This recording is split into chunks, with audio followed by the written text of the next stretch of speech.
Are you thinking of applying to the University of Oxford for your masters, but you are unsure of the processes?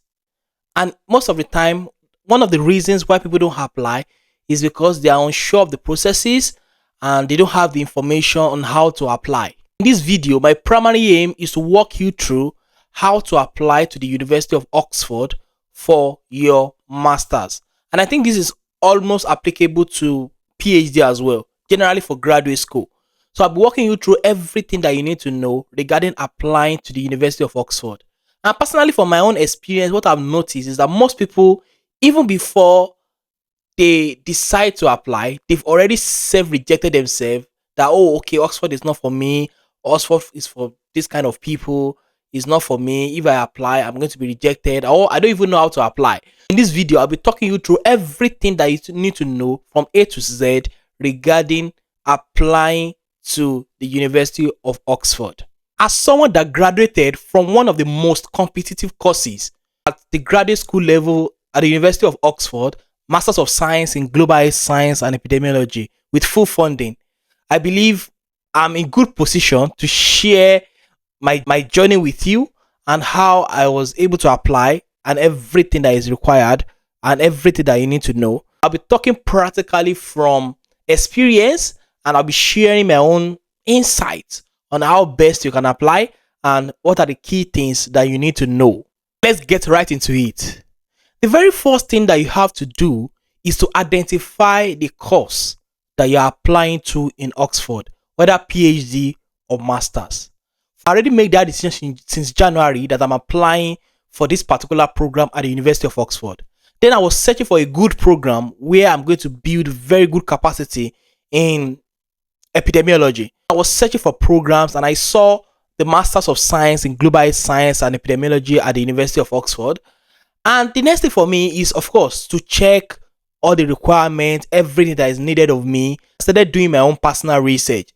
There is, in fact, a page at the University of Oxford website where you can search for different programs at the master's level, at the PhD level. So you can check different courses that are available. There are quite a lot of courses in the health space, engineering, social sciences that you can explore. There are quite a lot. So many courses are available that you can go through, check them, and see the one that actually is the best for you in terms of your professional and career development. And if you notice, my primary decision of applying to Oxford is not because of the name University of Oxford, really. My primary aim is to look for a school where I can build much needed capacity when it comes to epidemiology. You have to put this at the back of your mind. Search for the right course, the right program. It's available on the University of Oxford website. Look at the course and note everything that is required. And of course, you can apply to more courses. They are independent of each other. What is important is for you to identify the course that you want to apply to. It is very, very important, and you have to do that early. So the next thing for me is that once I identify the course, Masters of Science in my own case in Global Health Science and Epidemiology. I looked at what are the requirements, what are everything that I needed to prepare a very strong application, or my experiences, my past experiences, are they really in line to make me a competitive applicant for this program? And in most Oxford courses, you can have a 2-1. There's also this misconception that everyone that is in Oxford, they have first class. People in my class, some of them finish with 2-1. So what is required is you having maybe 2-1 or first class. Of course, your profile also needs to be outstanding as well.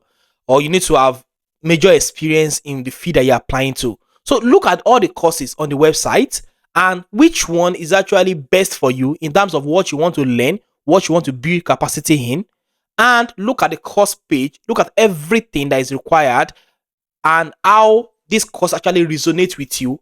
Oxford is highly intensive. As you know, it's academically demanding, and they don't want to admit students that will blame themselves when they get onto the course. So they try as much as possible to make sure that they select the best student that they're going to enjoy the program that they apply to. So, and that will reflect in the way you apply and the way you write your statement of purpose and all other part of your application. I spent few months trying to get myself familiarized with the course page, what is even their own intention, why was the course established. So I was reading it, and as I was reading the course page, I was getting that rush of how best can or can I prepare my application to make me one of the best applicants for this program? So it is highly, highly important that you check out the course early, whether PhD or masters, and you look at the course page, read everything, start preparing all the required documents. And for most courses in Oxford, you don't need GRE, you don't need GMAT. What is required in most cases is you doing the English language test. And in fact, in my own case, I got waiver. Like I said, I already started doing my research from the beginning. So as I was doing my research, I get to see that you can even request for waiver. I got a letter from my university that I was taught in English, and I submitted that letter. Though I later did IELTS, I did the English language test, but I didn't later use it for Oxford. You can, in fact, use a letter from your school. Because I started early, I started doing my research to understand everything that is required. So I will urge you to start early, identify the course that you're applying to, and start reading the course page to understand how best to understand their own goal, their own intention, and how best you can prepare a very strong application for any course that you're applying to. Another thing that is very, very important, I've talked about this briefly before, is the requirement. Please read the requirement of the course page, read the intention on why the course was established and what students are hoping to get from the course, and all the requirements, all the letters, all the exams that you might need to take, or any other requirement that is needed of you to apply. So please get all the documents ready. You don't have to start rushing when the application is so close. You already know that you're applying maybe next year, maybe this fall, or you're applying this application round. You already know. You have to start thinking of how best can you bring all your experiences together to be able to tell a meaningful story that indeed this course or that course that you're applying to is the best for you. So you have to start thinking early. It's not that when the when the application opens and everything is, you are rushing to prepare things. It doesn't work that way, because the program is highly, highly competitive. As you know, most and many Oxford courses are highly competitive, and you have to try as much as possible to prepare the best application. Remember, you are competing with students from around the world that they are competing for that small slot. In my own case, we are about 29 in my class, and of course, over 400 people apply to study for my own course. And many other courses in Oxford, they are highly, highly competitive. So it's not something that you do in haste.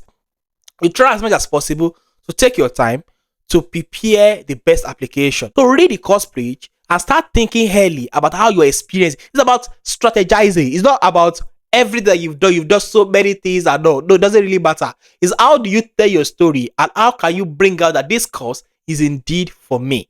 So never self-reject yourself. So far you made that. Most courses in Oxford is actually 2-1. So far you meet that requirement, you are fit to apply with all your experiences that you had. It's about how you tell your story and how the course is going to help you, and the kind of CV and profile that you've built over time. For me, really, when I applied to Oxford, I know that I have the profile, but it's not about having a profile alone. It's about how did you present yourself? How did you tell your story? And how is this course that you're applying to in Oxford the best for you? Even before the application opens, my statement of purpose, my CV, everything is looking nice already, because I started preparing early. I started preparing since like January. I started thinking about how best I can prepare a very good application. So once the application opened in October, of course, I have to send my statement of purpose to people to also look at it, to read it and give me feedback. So I look for past students on my course. I check for them on LinkedIn to read my statement of purpose and give me feedback. So it's also very, very good that you are also well prepared. You are prepared. It's not when the application is, maybe you have 2 minutes to deadline or you have 1 hour to deadline. That's when you will start rushing. That's when you start rushing. Send it to people for them to help you review. That means that you also have to start early, get all your documents ready, the statement of purpose. The course page is always available. It's always open. 365 days in a year. You can easily go to the course page, read the content, what is there, and start preparing towards applying. The earlier you start, the better. So you can get feedback from different people on how best you can prepare a very strong application. So it's very, very important that you start early, and you, of course, you make those decisions on how you want to apply and the reason why you're applying, and you've prepared a very strong application. And another important thing is that along the line, really, I was also searching for scholarship and funding opportunities that are available to me. This is very, very important because Oxford is highly expensive. For my course, I think the school fees is around £40,000. Imagine. So I know that I needed funding for my studies. So I was looking at the course page. I was also looking at scholarship. And for in Oxford, there are quite a number of scholarship. And this is one of the reasons why people don't apply. It's because initially they don't make the research. There are a lot of funding in Oxford. And that's why you have to submit your application before what is called funding deadline. There's something called funding deadline in Oxford. Funding deadline means that deadline, if you submit your application before that funding deadline, will be considered for many scholarship in Oxford. Oxford gives about 1,000 scholarship every year across colleges. The university itself, they give about 1,000 scholarship every year, and virtually everyone in my class got funding. They got funded for the masters. So Oxford is very generous with funding. So what is important is that you try to submit your application before the funding deadline. And if you have to apply for external scholarship, like the Commonwealth Scholarship, there are many other scholarships that you can apply for externally. You are free to apply to them. And there are some that you need to submit maybe a separate application for them. When you start looking for all these things that you're going to see them, there's a page dedicated to fee and funding for graduate school on Oxford website. So there's a website, there's a page dedicated for that. So you can know all the funding that are available to you. You have to think about this early.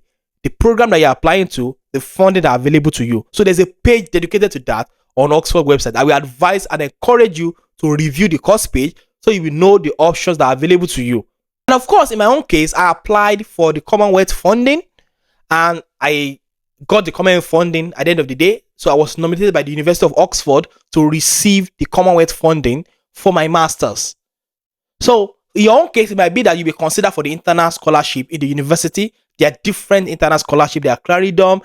There are different internal scholarship that you can explore. And there's a particular funding now, which is AFOX by the Oxford African Society. They provide funding for people to study at the University of Oxford. So there are many fundings that are available to you at the University of Oxford. I say this repeatedly. So once they give you offer, you are likely to secure funding. What is difficult at the University of Oxford is gaining that admission. Gaining that admission is one of the difficult things. But getting the funding, you are a bit closer. You are more closer.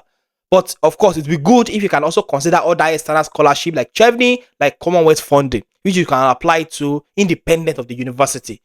But the university itself, they have different funding that you can explore. Check the Oxford University website and you're going to see the fee and funding and scholarship page, and you'll be able to see different fundings that are available to you that you can explore. I'm still going to make another video to talk about the interview process in Oxford, but I was invited for interview in January. I applied in December before the funding deadline. I was invited for interview in January.